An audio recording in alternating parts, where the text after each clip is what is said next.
Finally one Piece chapter 1184 इस year. मैं एक दिन लेट हूँ, ईद की वजह से फैमिली टाइम स्पेंड करना भी इम्पोर्टेंट है और इसी के साथ वागाबॉन्ड की वीडियो कुक हो रही है, थोड़ा लेट हो रहा है ईद की वजह से। बस थोड़ा और वेट करो, लंबे वीडियो के साथ पूरी जर्नी खत्म होगी। बट अभी let's talk about One Piece chapter 1184। The entire chapter is all about Brook. Chapter मस्त है। फर्स्ट ऑफ ऑल चैप्टर 1184 में हमारे सामने ये पैनल आता है, हम लोग प्रिंसेस शूरी को देखते हैं, द प्रिंसेस ऑफ स्पेरिया, जो बस यहाँ पर 14 साल की है। बताना पड़ेगा शी इज रियली क्यूट। और यहाँ पर इसके बैकग्राउंड में एडिटर हमको बताता है ब्रूक्स यंगर डेज, मतलब ब्रूक के यंगर डेज का फ्लैशबैक किया है। लास्ट चैप्टर के कंपैरिजन में यहाँ पर 7 साल का टाइम स्किप होता है। आगे पैनल के बैकग्राउंड में नरेटर हमको बताता है जब प्रिंसेस यहाँ पर 14 साल की हो चुकी थी तो 5 अलग अलग प्रिंस यहाँ पर आए प्रिंसेस शूरी को ढूंढने के लिए, बिकॉज उनको प्रिंसेस शूरी से शादी करनी है, इवन दो वो बस 14 साल की है। प्रिंसेस शूरी की जो खूबसूरती है वो देख के सारे प्रिंस पागल हो चुके थे। पर वहीं पर हम देखते हैं प्रिंसेस शूरी अकेली 5 प्रिंस को डिफीट करती है और बताती है वो लोग कमजोर है। सारे प्रिंस तो वहां पर माफी मांगते हैं और प्रिंसेस शूरी बताती है उनको कमजोर बंदों में इंटरेस्ट नहीं है, तो इसलिए बोलता हूँ जिम जाओ भाई। आगे प्रिंसेस शूरी ये भी बताती है कि ये सारे प्रिंस उनको अप्रोच कर रहा है, इवन दो उनको म्यूजिक के बारे में कुछ पता नहीं, उनको इतना भी पता नहीं म्यूजिक प्ले करना कैसे है, बिकॉज हमारी जो शूरी है वो किसी ऐसे बंदे से शादी करेगी जिसको म्यूजिक आता है। समझ रहे हो ना इशारा कहाँ पर जा रहा है? ब्रूक की तरफ मेरे भाइयों। क्यों ना आगे नेक्स्ट पैनल में हम देखते हैं हमारा ब्रूक और 14 साल के प्रिंसेस शूरी एक साथ आगे बढ़ते हैं। प्रिंसेस शूरी बहुत ही ज्यादा खुश थी ब्रूक के साथ, because she likes Brooks. Last chapter में देखा उसने बताया वो बड़ी होने के बाद वो ब्रूक से शादी करना चाहती है। आगे ब्रूक तो शूरी को बताया था उसने सारे प्रिंस को धो डाला, तो इसका मतलब जो शूरी है वो बहुत ही ज्यादा स्ट्रांग वुमेन है। अब आगे की लाइंस मस्त है। प्रिंसेस शूरी बताती है मैं बहुत ही ज्यादा स्ट्रांग बनी ना, नॉट टू मेंशन मैं बहुत ही ज्यादा क्यूट हूँ। ऑफ कोर्स वो तो है। And next line is too much. आगे वो बताती है and I bet someday my boobs will be big enough to pop up. ओडासन से 14 साल की है ये लड़की, क्या ये लाइन ऐड करना सही था? यार ओडासन से क्या कर रहा है, उनको कुछ समझाओ भाई। ये सुन के ब्रूक बताते हैं ऐसे तो मत बोलो। अब ये सुन के शूरी बताती है तुम मेरे पापा के जैसे बात कर रहे हो। अब एट दिस पॉइंट ब्रूक का पोजीशन था द गार्ड कॉर्प्स ऑफ स्पेरिया और वो यहाँ पर 27 साल का था। ब्रूक तो यहाँ पर शूरी के साथ बातचीत कर रहा था और वहीं पर ब्रूक नोटिस करता है आगे कुछ खूबसूरत लड़की है, तो उनको देख के ब्रूक भागते हुए जाता है और उनको बताता है can I see your panties. ये देख के शूरी गुस्सा हो जाती है और उसको चप्पल फेंक के मारती है। तो बेसिकली ब्रूक का जो डायलॉग है can I see your panties ये स्टार्टिंग से ही था मेरे भाइयों। नॉट ओनली दैट ब्रूक के कुछ चीजें जो पहले से ही था जो हमको पता नहीं, जो अभी पता चल रहा है। जैसे आगे हम देखते हैं ब्रूक प्रिंसेस शूरी एक साथ है, डियर ब्रूक वाज सिंगिंग, और ये लिरिक्स मुझे बढ़िया लगा बिकॉज ब्रूक ये लिरिक्स के साथ गा रहा था from frogs to castle, from kings to chattel, of the date you will find only bones get left behind. तो ये जो लाइन है only bones get left behind, ये ब्रूक के साथ तो 100% जाता है मेरे भाइयों। आगे हम लोग देखते हैं ब्रूक गाता है from frogs to cattle, from kings to chattel, bones alone as everyone knows, that's just the way the story goes. Oh yeah not only that मेरे भाइयों, इसी के साथ ब्रूक का आइकॉनिक लव हम लोग देखते हैं हंसने का स्टाइल, यो हो यस। ब्रूक की ये हंसी पहले से ही थी एंड ब्रूक ऐसा पहले से ही था मेरे भाइयों। अब ये देख के प्रिंसेस शूरी बहुत ही खुश होती है, हंसती और बताती है उनको ब्रूक के सॉन्ग्स बहुत ही ज्यादा पसंद है। But to be honest even though यहाँ पर प्रिंसेस शूरी 14 साल की है, बट जब वो 18 की हो जाती है, वह 20 की हो जाती है, व्हाटएवर, मुझे लगता है लाइक ब्रूक प्रिंसेस शूरी जाता है भाई थोड़ा बहुत। आगे प्रिंसेस शूरी जैसे ब्रूक को बताती है कि उसके म्यूजिक बहुत ही उसको पसंद है और वहीं पर ब्रूक बताता है कि जो मैजेस्टी है, मतलब अभी जो करंट किंग है, उन्होंने भी ऐसा ही बताया ब्रूक को। ये सुन के शूरी बताती है तो मेरे बाप को कुछ ज्यादा ही एडमायर करते हो ना? ब्रूक बताता है हाँ, not only father but also her mother as well. आगे ब्रूक शूरी को बताता है ही वॉज माई बेनिफेक्टर, अगर किंग यहाँ पर ना होते, उनसे अगर मैं कभी ना मिलता तो मेरा कुछ बचता ही नहीं बोन्स के अलावा। आगे ब्रूक ने ऐसा क्यों बोला इसके बारे में आगे हमको पता चलता है, बिकॉज आगे हमारे सामने एक पुराना ब्रूक का फ्लैशबैक आता है जब ब्रूक छोटा मोटा था। हम देखते हैं ब्रूक एक रिच और रॉयल स्कूल के बाहर से देख रहा था, जो बच्चे हैं वो गाना गा रहे हैं, गाना सीख रहा है, वहां पर एक टीचर थी जो गाना सिखा रही थी। ब्रूक ये सब कुछ देख के शौक होता है, बिकॉज उसने कभी आज तक रियल इंस्ट्रूमेंट जिससे गाना बजाया जाता है वो कभी उसने देखा ही नहीं। ब्रूक ये सब कुछ दूर से देख के एंजॉय कर रहा था, बहुत सरप्राइज हो रहा था। वहीं पर गार्ड बीच में आके ब्रूक को वहां से भगा देता है, ये बोलते हुए कि ब्रूक एक रास्ते का कुत्ता है। ब्रूक यहाँ पर सारे बच्चों को डरा रहा है, उनको नर्वस कर रहा है। ब्रूक यहाँ पर इस कंट्री का एक दाग है। आगे सिनारियो और भी हार्ट ट्रेचिंग है मेरे भाइयों, बिकॉज आगे हम देखते हैं ब्रुक एक जंकयार्ड में है, मतलब पूरे कबारे में है जहाँ पर कोई रहने के बारे में सोच भी नहीं सकता है। उसके पास एक प्लास्टिक का बॉटल है जहाँ पर उसने वायर से एक वायलिन क्रिएट किया। उसके लिए एक इंस्ट्रूमेंट है, वायलिन का काम कर रहा है, बिकॉज उसके पास कुछ भी नहीं था। No mom, no dad, no one, he was just all alone in the junkyard. और वहीं पर हम देखते हैं ब्रुक उदास नहीं होता है, वो गाना गाता रहता है। बॉटल वाले इंस्ट्रूमेंट से वो वायलिन बजाता है और गाता है, द किंग इज बैड, या the king is bad, one day I will play real music, the best you ever had। देखा जाए तो ये लाइन मेरे भाइयों सच है, बिकॉज बिंग के साथ के ब्रुक प्ले करता है and this is the best music we ever heard in a One Piece anime without any doubt, right? But there's a noticeable thing that Brook यहाँ पर करंट किंग को bad बुला रहा है, लाइक ब्रुक को ये करंट किंग पसंद नहीं है। आगे के लिरिक्स में हम देखते हैं ब्रुक गाता है, my mommy, my daddy, my little brother too, with empty bellies rumbling, they had no food to chew. I don't know why I'm even alive, just crunching on the word frogs to survive. The king is bad, yeah, it's the king is bad. तो basically इस lyrics से तो हमको पता चलता है उसके dad, उसके मैम, उसके छोटे भाई जो थे वो ब्रुक के लिए सबसे ज्यादा बेस्ट थे। इसी के साथ खाने के लिए, चबाने के लिए कुछ भी नहीं था, और यहाँ पर ब्रुक को खुद ही पता नहीं यहाँ पर वो जिंदा क्यों है।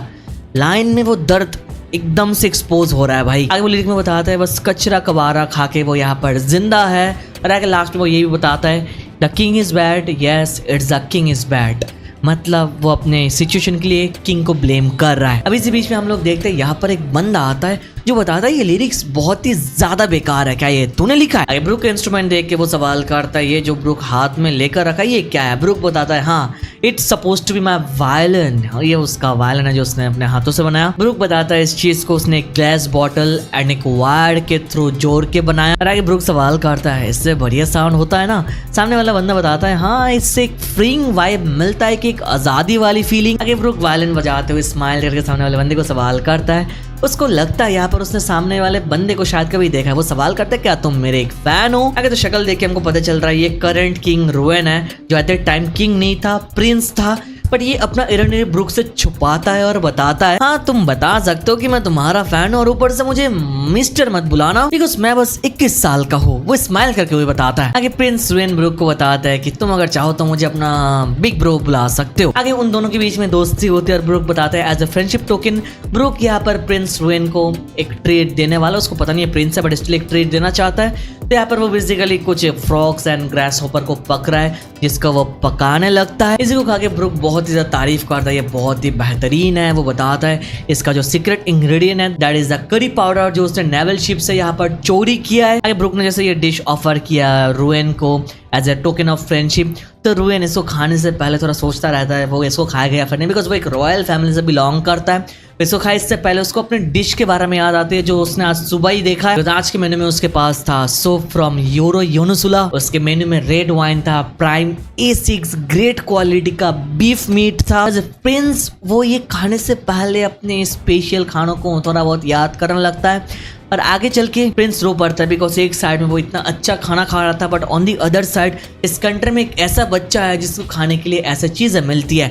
तो वहीं पर ब्रुक आगे ये सिनारियो देख के उसको सवाल करता है कि खाना इतना बढ़िया लग रहा है तुमको देख के कि तुम यहाँ पर रो रहे हो। आगे हम देखते हैं प्रिंस रुएन यही खाना खाने लगता है, उसको बहुत दिक्कत होती है बट वो खाता हुआ जाता है और मनी मन बताता है उसको भरोसा नहीं हो रहा है कि वो यहाँ पर स्पेरिया में ही है, उसको इस खाने से कोई प्रॉब्लम तो नहीं है बट स्टिल यहाँ पर ये सब कुछ हो रहा है। खाना खाने के बाद उसको एक जोर का झटका लगता है जो देख के ब्रुक वाज लाइक डिश इतना बढ़िया था कि तुम यहाँ पर बेहोश हो रहे हो। ओके ठीक है, ब्रुक आगे गाना गाने के लिए तैयार होता है। और वहीं पर मेरे भाइयों हम देखते हैं Brook king Ruen every single day यहाँ पर टाइम स्पेंड करता है। डे बाय डे उनकी जो फ्रेंडशिप है ये बहुत दूर तक जाती है, वो दोनों बहुत ही अच्छे मोमेंट्स एंजॉय करता है एक साथ। और ये सिनेरियो फ्लैशबैक इज रियली भाई too good and I don't know why कि भाई स्पॉइलर देखने के बाद बहुत सारे लोग कंप्लेन क्यों कर रहे थे। ब्रुक का फ्लैशबैक एफ्रो हेयर मुझे लाइक बहुत ही बढ़िया लगा ब्रो। आगे एक दिन हम लोग देखते स्पेरिया किंगडम के सेलो पोर्ट में कुछ बंदे एक्सपेंसिव इंस्ट्रूमेंट को चोरी करके कार्गो शिप में डाल देता है यहाँ से लेकर जाने के लिए, और वहीं पर ये सारे चीजों का ब्लेम ब्रुक के ऊपर आता है। तो मरीन्स वाले ब्रुक को पकड़ लेता है। ब्रुक को बस पकड़ते नहीं, इतने छोटे से बच्चे को बहुत ही ज्यादा ब्रूटली मारता है जिससे ब्रुक ब्लीडिंग करने लगता है, उसको बांध के रखता है। और ब्रुक बताता है उसको यहाँ पर लगता है कि मरीन्स वालों को कोई गलत फहमी हुई बिकॉज उसने यहाँ पर कुछ किया किया ही नहीं। मरीन वाले सुनते नहीं, बताते यहाँ पर ब्रूक झूठ बोल रहा है। जो गैंगस्टर है उन्होंने बताया, ब्रूक ने इस चीज को यहाँ पर ड्रॉप किया। इसी के साथ ब्रूक यहाँ पर पाउडर का काम करता है, डिलीवर करता है, कोरियर करता है। ब्रूक के पास जैसे ये है नहीं, because Brook had only curry powder. But वो लोग बताते हैं हम लोग यहाँ पर नॉर्मल करी पाउडर के बारे में बात नहीं कर रहे हैं। तो आई गेस तुमको पता चल रहा है वो लोग किस पाउडर के बारे में बात कर रहा है। ब्रूक वहाँ पर उदास होता है, बहुत मार खा चुका था ऑलरेडी, हिल नहीं पाता है। और मनीमन बताता है जितने टाइम यहाँ पर गा रहा है उतने टाइम में वो थोड़ा बहुत अच्छा फील करता है। इवन अगर वो यहाँ पर मर भी जाए तो इट डजंट फील सो। वो मनीमन बताता है ये बहुत ही जल्द खत्म होने वाला है, मतलब यहाँ पर वो बहुत ही जल्द मरने वाला है। वो स्ट्रे डॉगी को गुड बाय बोलता है और उसके बिग ब्रो जो ऑफ कोर्स प्रिंस है उसको भी गुड बाय बोलता है। और वहीं पर मरीन का जो मेन बंदा है वो ऑर्डर करता है इस बच्चे को यहाँ पर जान से मारने के लिए। वो लोग मारे इससे पहले ब्रूक भी चिल्ला के अपना गाने का लास्ट लाइन बोलता है, only bones will live behind. और वहीं पर हम देखता है यहाँ पर पीछे से कोई और नहीं, प्रिंस रुएन आ जाता है, जिसको देख के मरीन्स वाले शॉक हो जाता है। मरीन्स वाले चिल्ला के बोलता है प्रिंस, जो सुन के ब्रूक बताता है कि प्रिंस मतलब क्या। हम देखते हैं प्रिंस रुएन ब्रूक को वहां पर छुड़ा लेता है और भागते हुए बताता है उसको पता नहीं कि यहाँ पर ब्रूक मर जाता तो उसका क्या होता, वो क्या करता। इसी के साथ हम लोग देखते हैं किंग फैमिली के सारे गार्ड्स आ जाता है। प्रिंस को कुछ ना करने के लिए बोलता है, बताता है वो लोग इस मरीन्स को संभाल लेंगे। पर प्रिंस बताता है इस चीज को वो खुद ही सॉर्ट आउट करना चाहता है अपने हाथों से, बिकॉज उन लोगों ने ब्रूक का हाल ऐसा किया जो उसका फ्रेंड है ऑफ कोर्स, तो उनको कुछ अलग उनको ट्रीट करने वाला है। आगे वही देखते हैं प्रिंस के साथ कैंडल भी आ जाती है और सब लोग मिलकर मरीन्स को धो देता है। भाई वही ब्रूक की सिनेरियो देख के शौक होता है कि यहाँ पर उनको सोर्डमैनशिप भी आती है, ऊपर से ये प्रिंस भी है, दिस इज सो कूल। आगे ब्रूक को वो लोग एस्पेरिया कैसल में लेकर आता है। हम लोग देखते हैं ब्रूक की होश आती है, वहीं पर कैंडल आ जाती है। इनका पोजीशन देखते हैं गार्ड कॉर्प्स का पोजीशन में ये है जो करंट पोजीशन में ब्रूक करंट टाइमलाइन में है, मतलब फ्लैशबैक में ही है। कैंडल तो यहाँ पर प्रिंस को बताती है प्रिंस यहाँ पर कुछ ज्यादा ही ये सारी चीजों में इन्वॉल्व हो रहा है। प्रिंस होने के बाद भी अपने रॉयल पोजीशन को वो भूल रहा है, तो उनके ऊपर गुस्सा नहीं, बस वो बता रही है। आगे प्रिंस तो ये सारे वर्ड को इग्नोर करके ब्रूक को चेक करता है। ब्रूक बताता है तुम इतने टाइम से प्रिंस थे, मुझे पता ही नहीं। आगे प्रिंस उससे माफी मांगता है उसको धोखा देने के लिए, झूठ बोलने के लिए, और बताता है यहाँ पर ब्रूक के साथ टाइम स्पेंड करना उसको बहुत ही ज्यादा पसंद था। मोर इम्पोर्टेंटली ब्रूक का special secret dish with curry powder. और वहीं पर हमको पता चलता है इतने टाइम से जो प्रिंस है वो यहाँ पर कैथल से मिसिंग थे। भाई लोग उनको ढूंढ रहे थे लिटरली। आगे कैंडल ब्रूक के सामने आके बताती है मुझे तो कभी पता ही नहीं था हमारे जो प्रिंस है तुम्हारे साथ अपना फ्री टाइम स्पेंड कर रहे थे बच्चे।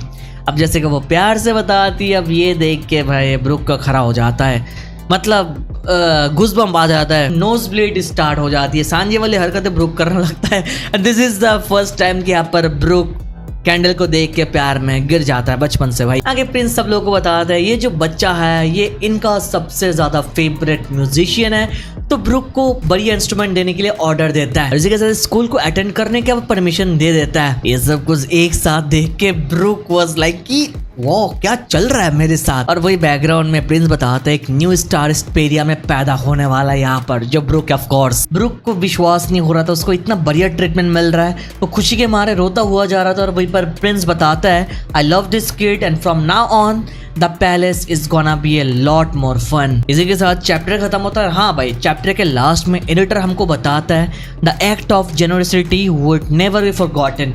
प्रिंस ने यहाँ पर ब्रूक को जिस बढ़िया वे में ट्रीट किया ना भाई, ये ब्रूक अपने लाइफ में कभी भूलने नहीं वाला है, और सच्ची में कभी भूला ही नहीं ब्रो, बिकॉज आगे चल के ब्रूक ने अपनी पूरी लाइफ डेडिकेट कर दी प्रिंस को सर्व करने के लिए। So basically that was Brook's little flashback and why Brook is serving the prince right now. इसी के साथ चैप्टर खत्म होता है। नेक्स्ट वीक ब्रेक है, ब्रेक वीक के बाद हम लोग देखते हैं कैसे क्या ओडासेन से ये पूरे फ्लैशबैक को करंट एल्व सिनेरियो के साथ कनेक्ट करता है, और गानको की क्या होश आएगी या फिर नहीं, या फिर वो मरने वाली है, नो आइडिया। देखने में मजा आएगा। अगर वीडियो तक देख रहे हो तो make sure to that like button, channel पर नो सब्सक्राइब कर दो।